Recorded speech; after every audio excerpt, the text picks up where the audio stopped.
అటువంటి బ్రోకర్గా వ్యవహరించినటువంటి బ్రోకర్ రాధాకృష్ణ ఈరోజు మా గురించి మా కుటుంబ సభ్యుల గురించి మాట్లాడడానికి నువ్వెవరు, నీకేం హక్కు అర్హత ఉందనేటువంటిది చెప్పాలి. మాకు ఏదైనా మాట్లాడతాం, ఏదైనా చేసేటువంటి హక్కు ఉంది, మాకు స్వేచ్ఛ ఉంది, స్వాతంత్రం ఉంది అంటే నువ్వు ఎవరినంటే వాళ్ళని అడ్డపెట్టుకుని నువ్వు ఏదంటే మాట్లాడాలనుకుంటే ఇలాంటి మాటలు మాట్లాడినటువంటి వాడికి ఇలాంటి శిక్ష విధించాలనేటువంటిది కూడా మహిళలు రాబోయేటువంటి రోజుల్లో మీకు బుద్ధి చెప్తారు. కాబట్టి మహిళలు అందరూ కలిసి ఇలాంటి వ్యక్తుల్ని, ఇలా చూపించేటువంటి వ్యక్తులు, ఇలా మాట్లాడించేటువంటి వ్యక్తులు కోసి కూరగాయలు పెట్టాలా వద్దా, కోసి ఊరగాయ పెట్టాలా వద్దా అనేటువంటి దాని మీద కూడా ఈరోజు ఆలోచన చేసేటువంటి పరిస్థితి. కాబట్టి మావిగన్ ప్రతిపాదన ఏదైతే వచ్చిందో, అమరావతి చుట్టూ మీరు నిర్మించుకున్నటువంటి అవినీతి కోట ఏదైతే ఉందో అది బదలు కావడం ప్రారంభించిందో ఆ రోజు నుంచే మీలో ఎక్కడ లేనటువంటి అసహనం, దానికి అంతా చంద్రబాబు నాయుడుతో పాటు ఆయనకు మద్దతు ఇస్తున్నటువంటి ఎల్లో మీడియాలో కూడా ఎవరు కూడా ఊహించినటువంటి భయం కలిగింది. కాబట్టే మావిగన్ ప్రతిపాదనని ప్రజలు ఆహ్వానించేటువంటి పరిస్థితులు ఉన్నాయి. కాబట్టే ఇటువంటి దిగజారుడు మాటలకి మీరు పూనుకున్నారనేటువంటిది స్పష్టంగా. అంటే రాజకీయ విమర్శలు అంటే మహిళలను అవమానించడమా? రాజకీయ విమర్శ పేరుతో మీరు మహిళల్ని అవమానించడం కంటే అంతకన్నా నీచమైనటువంటి ప్రవర్తన, నీచమైనటువంటి గుణం, విషయం మరి ఏదైనా ఉంటుందనేటువంటిది మీరు మాట్లాడించే ముందు ఒక్కసారి ఆలోచన చేస్తే బాగుంటుంది. కాబట్టి కుటుంబాల్లో ఉన్నటువంటి మహిళలను టార్గెట్ చేయడం, వాళ్ళ వ్యక్తిగత విషయాల్లో మీరు వాళ్ళని వ్యక్తిగతంగా దాడి చేయడం అనేటువంటిది ఇది సమాజంపై కాదు, సమాజంతో పాటు మహిళలపై కూడా దాడిగానే భావించాలి. సమాజంపై దాడితో పాటు ఇది మహిళలపై దాడిగా కూడా భావించాల్సినటువంటి, అంటే మీ సిద్ధాంతం మీరు మాట్లాడితే చివరికి మీ కుటుంబ సభ్యుల మీద కూడా, మీ సొంత విషయాల్లో కూడా, మీ వ్యక్తిగత విషయాల్లో కూడా, మీకు సంబంధించినటువంటి మీ భార్యల మీద కూడా, మీకు సంబంధించినటువంటి మహిళల మీద కూడా మేము దాడి చేస్తాము, మా విధానం అది అని చెప్పి రాధాకృష్ణ మాట్లాడదలుచుకున్నాడా, చెప్పదలుచుకున్నాడా? ఇది జర్నలిజం అంటారా? ఇది బ్రోకరిజం అంటారా? దీన్ని జర్నలిజం అంటే ఎవరైనా సరే దీన్ని బ్రోకరిజం అంటారే. ఇది ఒక పక్క అజెండాతో నడిచేటువంటి దోషణ రాజకీయాలు కాదా? చంద్రబాబు ఆదేశాలతో మీరు నడిపించేటువంటి కార్యక్రమం కాదా? ఎంత ధైర్యం ఉంటే మీరు వ్యక్తిగత జీవితంగా ఉండేటువంటి వ్యక్తుల గురించి మాట్లాడతారు? సిగ్గు, శరం, సంస్కారం ఉండేటువంటి వ్యక్తులు ఎవడైనా దీని గురించి మాట్లాడతారు? మీకు ధైర్యం ఉంటే వైఎస్ఆర్ కాంగ్రెస్ పార్టీని ఎదుర్కోండి, జగన్మోహన్ రెడ్డి గారిని రాజకీయంగా ఎదుర్కోండి. ఈరోజు జగన్మోహన్ రెడ్డి గారిని రాజకీయంగా ఎదుర్కొనేటువంటి దమ్ము లేక, ధైర్యం లేక, జగన్మోహన్ రెడ్డి గారిని చూస్తే భయపడి వైఎస్ఆర్ కాంగ్రెస్ పార్టీ విధానాలు ఈరోజు గతంలో ఏం చేశారు, ఈరోజు ఏ విధంగా ఉంది వైఎస్ఆర్ కాంగ్రెస్ పార్టీ పాలన పట్ల ప్రజలు ఏ విధంగా మాట్లాడుకుంటున్నారు, మిమ్మల్ని ఏ విధంగా చీకొడుతున్నారు కూటమి పాలన అనేటువంటిది గమనించిన తర్వాత మరలా తిరిగి వైఎస్ఆర్ కాంగ్రెస్ పార్టీ అధికారంలో రాబోతుంది, జగన్మోహన్ రెడ్డి గారు ముఖ్యమంత్రి కాబోతున్నాడు. కాబట్టి జగన్మోహన్ రెడ్డి గారిని మనం రాజకీయంగా ఎదుర్కోలేము, వైఎస్ఆర్ కాంగ్రెస్ పార్టీని ఎదుర్కోలేము.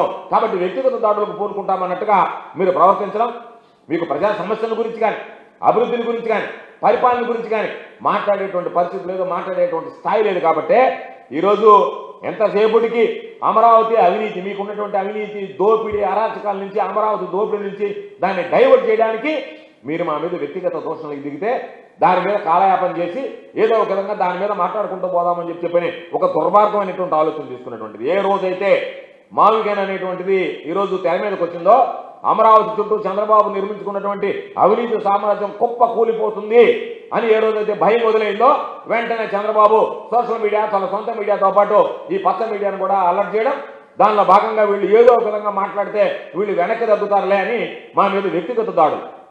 దీన్ని జర్నలిజం అన్నామా? మీరు మాట్లాడినటువంటి మాటలు ఎవరికైనా సరే, ఈ దేశంలో ఉండేటువంటి ఏ మీడియా సంస్థకైనా సరే చూపించి, అయ్యా నేను ఈ విధంగా ప్రశ్నించానంటే నీ ముఖం మీద కొడతారా లేదా, లేదు నువ్వు మాట్లాడినటువంటివి కరెక్ట్ అంటారనేటువంటిది ఒక్కసారి నువ్వు అడిగి తెలుసుకో. లేదంటే నీకు అడిగి తెలుసుకునేటువంటి అలవాటు లేకపోతే ఆత్మ పరిశీలన చేసుకోమని చెప్పి ఈ సందర్భంగా నేను కోరుతున్నాను. అందుకనే మహిళలను అవమానించడం ద్వారా రాజకీయంగా లబ్ధి పొందాలనుకోవడం దుర్మార్గమైనటువంటి విషయం. ఇది ఒక పార్టీని అవమానించడం కాదు, ఇది కేవలం ప్రతి కుటుంబాన్ని అవమానించడం, ప్రతి మహిళ ఆత్మగౌరవం మీద మీరు దెబ్బతీయడం, ఆత్మ గౌరవాన్ని దెబ్బతీయడం అనేటువంటి విషయాన్ని మీరు ఒక్కసారి గుర్తు చేసుకుంటే మంచిది. మీది పత్రికలుగా భావించడం లేదు, అవి దళారీ కరపత్రాలుగా, చంద్రబాబు నాయుడు చేతిలో ఉన్నటువంటి చెట్ల దండకాలుగా మారిపోయాయి తప్ప ఇవి పత్రికలు. వీటికి ఒక విశిష్టమైనటువంటి స్థానం ఉంది, కాబట్టి వీటిని మనం గౌరవించాలనేటువంటి కాదు. మీరు ఒకటే గుర్తుపెట్టుకోండి, మీరు ఎవరైతే మహిళల గురించి కించపరిచే విధంగా వ్యాఖ్యలు చేస్తున్నారో, ఎంత పెద్దవాళ్ళైనా సరే మీరు అనుకుంటున్నారో మేము చాలా పెద్దవాళ్ళము, చట్టానికి అంతా అతీతం అని చెప్పి ప్రజలు క్షమించాలనేటువంటి విషయాన్ని గుర్తుపెట్టుకోండి. నడి రోడ్డు మీద ఇటువంటి వ్యవహారాలు మిమ్మల్ని నడి రోడ్డు మీద నిలబడతాయనేటువంటి విషయం మర్చిపోవద్దు. అందుకనే అసలు ఇటువంటి వ్యాఖ్యలు చేసేటువంటి వాళ్ళ సంస్కారం స్థాయి ఏంటనేటువంటిది, చంద్రబాబు మైండ్ సెట్ ఏంటనేటువంటిది ఈ వ్యాఖ్యల ద్వారా బయటపడుతుంది. వాళ్ళ స్థాయి ఏంటి, వీళ్ళ మైండ్ సెట్ ఏంటనేటువంటిది. కాబట్టి ఈ దిగజారుడు రాజకీయాలకు గుర్తుంచుకోండి. ఖచ్చితంగా ప్రజలు రియాక్ట్ అవుతారు. రియాక్ట్ అయిన తర్వాత వాళ్ళు తీసుకునేటువంటివి కూడా కఠినంగా ఉంటాయి. చాలా స్పష్టంగా కూడా మీకు వ్యతిరేకంగా ఏ విధంగా ఉండబోతాయి అనేటువంటిది ఒక్కసారి గుర్తుంచుకుంటే మంచిది అని చెప్పి ఈ సందర్భంగా తెలియజేస్తున్నాను. కాబట్టి నీ అలవాట్లే, రాధాకృష్ణ అలవాట్లే, రాధాకృష్ణ మైండ్ సెట్టే నువ్వేదైతే చూపిస్తున్నావో నీ మైండ్ సెట్ అందరికీ ఉంటుంది అనుకోవడం పొరపాటు. నీలాగా అందరు బ్రతకరు, నీలాంటి బ్రతుకు అందరు బ్రతకరు. అందరూ గౌరవప్రదమైనటువంటి కుటుంబాలు ఉంటాయి, గౌరవప్రదంగా బ్రతికేటువంటి వ్యక్తులు ఉంటారు. కాబట్టి నీ ఎదుగుల దగ్గర నుంచి అనైతికాలు, అవినీతి, అరాచకాలు తప్ప ఎక్కడన్నా సంస్కారం అనేటువంటి కానీ సంస్కారం అనేటువంటి జీవితం కానీ అర్థం చెప్పలేనటువంటి వ్యక్తివి నీ జీవితంలో వెతికి చూసినా సరే, చీకటి కోణాలు తప్ప ఎక్కడ టార్చరేట్ వెతికి చూసినా సరే నీతి జాతి అనేటువంటిది కనిపించినటువంటి వాడివి. కాబట్టి నువ్వు నీ మీడియా రేపటి నుంచి మా మీద రకరకాలైనటువంటి కథలు రాసుకోవచ్చు. నువ్వు రాసేటువంటి కథలు మరలా చెప్తున్నా, నువ్వు ఎన్ని కథలు రాసుకున్నా, నువ్వు ఇన్ని రకాలైనటువంటివి మాట్లాడినా, మీరు ఏ విధంగా దారుణమైనటువంటి భాష మాట్లాడినా మా పిక్క మీద వెంట్రుక కూడా, రాధాకృష్ణ మా పిక్క మీద వెంట్రుక కూడా పెరకలేవు అనేటువంటి విషయాన్ని గుర్తుంచుకో. నీ పత్రికలో రాసినంత మాత్రాన ఈ రోజు నీ పత్రికని నీ సొంత పార్టీ వాళ్ళు చీకొట్టేటువంటి పరిస్థితి ఏర్పడింది. మాకు వెయ్యొద్దు ఆంధ్రజ్యోతి, మేము ఆంధ్రజ్యోతి పత్రికను బహిష్కరిస్తున్నామని చెప్పి ఈరోజు న్యూట్రల్గా ఉండేటువంటి వాళ్ళు మాట్లాడుతున్నారు. రేపు మహిళలు ఇది చూసిందంటే నీ ఆంధ్రజ్యోతి ఛానల్ని శాశ్వతంగా బంద్ చేసి ఎవడన్నా పెట్టినా కూడా ఒప్పుకోకుండా ఇటువంటి నీచులు పెట్టేటువంటి ఛానల్ అని చెప్పిన మాట్లాడేటువంటి పరిస్థితి దాపురిస్తుంది. కాబట్టి ఈరోజు నీకేంటి పరిస్థితి? జిల్లాలో తెలుగుదేశం వాళ్ళు ఎమ్మెల్యేలు, బ్యూరోలు, రిపోర్టర్లో ఏ నియోజకవర్గానికి రిపోర్టర్ అంటే నీకు ఆంధ్రజ్యోతి రిపోర్టర్ లేదు, నువ్వు వాళ్ళకి జీతాలు కూడా ఇవ్వటంలే. నీ రిపోర్టర్లు రెండు వీళ్ళే రాసి పంపిస్తారు అక్కడ ఉండేటువంటి వాళ్ళే. ఏది ఈ విధంగా రిపోర్ట్ చేయమంటే దాన్ని నువ్వు చూపిస్తావు, దాన్ని రిపోర్ట్ చేస్తావు, వాళ్ళే నీకు రిపోర్టర్లు, వాళ్ళే నీకు సంబంధించి నువ్వు వీకపోతే నెల జీతాలు ఇచ్చి వాళ్ళని భరిస్తున్నారు. నువ్వు కావాలంటే అడుగు, మీ వాళ్ళు ఎక్కడున్నారు చూడు మీ రిపోర్టర్లు. నువ్వు జీతం ఇవ్వడంలే, మీ రిపోర్టర్లకు జీతం ఇస్తున్నది ఇక్కడ ఉన్నటువంటి ఎంఏలు, మంత్రులు, ఎమ్మెల్యేలు, స్థానికంగా ఉండేటువంటి తెలుగుదేశం చోటామోటా నాయకులు, వాళ్ళ జీతాలు ఇచ్చి పోషిస్తే వాళ్ళు ఇచ్చినటువంటి రిపోర్టర్లు రాసుకుంటా బ్రతికేటువంటి నీ పేపరు, నీ ఛానల్, నువ్వు దానికి సంబంధించి. అందుకే మేము మా మీద ఎన్ని రకాలైనటువంటి రాసాం, దాన్ని మేము పట్టించుకోలే, మాపై రాసుకో, మేము భయపడం. కానీ మా కుటుంబ సభ్యుల మీద ఈరోజు మేము వైఎస్ఆర్ కాంగ్రెస్ పార్టీలో నాయకులుగా, కార్యకర్తలుగా ఉన్నాం. మీరు వైఎస్ఆర్ కాంగ్రెస్ పార్టీకి నాయకులు మాట్లాడితే మమ్మల్ని అందరినీ మాట్లాడినట్టే. కాబట్టి మా కుటుంబ సభ్యులపైన, మా భార్యలపైన మీరు మాట్లాడేటువంటి మాటలు, చూపించేటువంటి విషయాలు ఏ అన్యం పుణ్యం ఎరిగినటువంటి మహిళలు, ఏ రోజు బయటకు రానటువంటి వాళ్ళు చాలా మంది పాపం రాజకీయ జీవితంలో వైఎస్ఆర్ కాంగ్రెస్ పార్టీ నాయకులు, కార్యకర్తలుగా ఉన్నటువంటి వాళ్ళ భార్యలు బయటకు వచ్చేటువంటి పరిస్థితి ఉండదు. అందరూ నీలాగా ఈరోజు నువ్వు చేసినటువంటి వాకాలకి నీ భార్య నిన్ను విడిచి కాదు లోకాన్ని విడిచే వెళ్ళిపోయేటువంటి దుర్గతి పట్టింది, భరించలేకని. కాబట్టి అందరూ నీలాగా వ్యవహరిస్తారనుకోవద్దు. కాబట్టి అటువంటి వ్యక్తుల మనోభావాలు గాయపరిచేటువంటి విధంగా ఈరోజు నువ్వు ప్రవర్తించేటువంటి విషయం ఏదైతే ఉందో మేమే కనుక గుర్తుంచుకో. నువ్వు అనుకుంటున్నావు నాకు ఒక పత్రిక ఉంది, నాకు ఒక మీడియా ఉంది, మేము కనుక మాట్లాడడం మొదలు పెడితే నీ చెవుల్లో శేషం పోసుకోవాల్సి వస్తుంది, గుర్తుపెట్టుకో. నీ కళ్ళకి గంతలు కట్టుకొని తిరగాల్సి వస్తుంది, గుర్తుపెట్టుకో.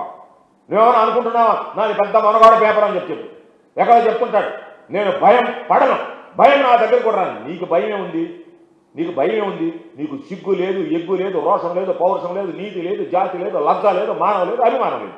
ఏమీ లేనటువంటి వాడికి నీకు భయమే ఉంది. నువ్వు అన్ని విడిచిపెట్టినటువంటి వాడు, విడిచినమ్మ వీధికి ఎక్కినట్టుగా నువ్వు అన్ని విడిచి కూర్చున్నటువంటి వాడు, ఏదైనా మాట్లాడగలిగేటువంటి వాడు, నీదొక బ్రతుకులాగా మాట్లాడుతున్నావు. నువ్వు మాట్లాడితే నేను ఏదో పెద్ద సంస్కారవంతులాగా ఎదుటి వాళ్ళకి చెప్పేదానికి నీతులు ఉన్నాయి తప్ప ఒక్క సంస్కారవంతమైనటువంటి లక్ష్యం నీలో ఉందని చూపించు.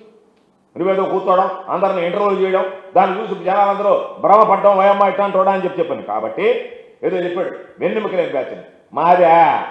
మాదే వెన్నెముక లేని బ్యాచే. మమ్మల్ని అంటారా వెన్నెముక లేని బ్యాచ్ అని? ఒంటరిగా వచ్చేటువంటి వాడికి వెన్నెముక ఉందా? మాకు వెన్నెముక ఉందా? ఒంటరిగా వచ్చే వాళ్ళకి అందరినీ కలుపుకొని ఈ చెత్త పత్రికలని, చెత్త పలుకులు మాట్లాడించుకునేటువంటి వాళ్ళని మిమ్మల్ని కలుపుకొని మీకు వెన్నెముకుందా? మాకు వెన్నెముకుందా? మాకు ధైర్యం ఉందా? మాకు వెన్నెముక లేదు రాధాకృష్ణ, మాకు వెన్నెముక లేదని చెప్పడం కాదు. మీకు వెన్నెముక ఉండి ఉంటే బిఆర్ నాయుడు దగ్గర నుంచి మీ దగ్గర ఉన్నటువంటి ప్రతి విషయంలో మీరు మీకే కనుక వెన్నెముక ఉండి ఉంటే మీరు చేసేటువంటి అనైతిక కార్యక్రమాలు, మీరు చేసేటువంటి అవినీతి, మీరు చేసేటువంటి అఘాయిత్యాల మీద ఏ రోజు చర్యలు తీసుకునేవాళ్ళు. మీకు ఆ వెన్నెముక లేదు కాబట్టి మీ బ్రతుకు, మీ జీవితాలు, మీకున్నటువంటి శరీర భాగంలోనే ఆ వెన్నెముక అనేటువంటిది లేని ఏదన్నా ఉందంటే నీలాంటి బ్రోకర్ కాళ్ళు, నీలాంటి తెలుగుదేశం పార్టీకి సంబంధించినటువంటి వ్యక్తులు, నీలాంటి బ్రోకర్సం చేసేటువంటి వ్యక్తులు. మీకు వెన్నెముక లేదు కానీ మాకు వెన్నెముక లేదా? మా వెన్నెముకల గురించి, మా దాని గురించి మాట్లాడతావా? కాబట్టి మా మీద ఇప్పటికే చాలా రాస్తున్నారు. నీకు ఇష్టం వచ్చింది రాష్ట్రం, రేపటి నుంచి ఏమైనా పలుకో, మాకేం నువ్వు ఏ పలుకు పలికినా మాకేం ఇబ్బందిలే, నువ్వు ఏది రాసినా మేము భయపడేటువంటి వాళ్ళం కాదు. కానీ ఈరోజు ఆ వ్యాఖ్యలు చూసిన తర్వాత అరే వైఎస్ఆర్ కాంగ్రెస్ పార్టీకి సంబంధించి ఇంతమంది నాయకులను, కార్యకర్తలు ఇంతమంది ఉంటే దాదాపుగా మన ఓటింగ్లో కూడా 40% వస్తే మాకు సంబంధించినటువంటి వాళ్ళని, మా సానుభూతి పరులుగా ఉండేటువంటి వాళ్ళని వెన్నెముకలు లేవన్నట్టుగా ఆ భార్యల గురించి కించపరిచేటువంటి విధంగా, మా వ్యక్తిత్వం గురించి, మా మహిళలకు సంబంధించి, మా కుటుంబ సభ్యుల వ్యక్తిత్వం గురించి మాట్లాడిన తర్వాత నీలాంటి వాడు ఏ స్థాయిలో ఉన్నా సరే, ఒక పత్రికకి, ఒక మీడియాకి, ఛానల్కి యజమానిగా ఉన్నా సరే నీలాంటి వ్యాఖ్యలను ఖండించాలి. నీలాంటి వ్యక్తుల్ని ఈ సమాజం ముందు నగ్నంగా నిలబెట్టాలనేటువంటి ఆలోచనతో వెళ్ళి చంద్రబాబు నాయుడు దగ్గర తెల్లగాయ తీసుకో, ఆయన ఏమి రాశాడో అది నువ్వు ప్రకటించు, ఆయన ఏం మాట్లాడమన్నాడో అవి నువ్వు మాట్లాడుకో, మాకు అభ్యంతరం లేదు. కానీ మా జోలికి వస్తే మాత్రం ఇంకొకసారి తాట తీస్తామనేటువంటి విషయాన్ని మాత్రం ఈ సందర్భంగా హెచ్చరిస్తున్నాం, గుర్తుంచుకోమని చెప్పి హితవు చెప్తాం.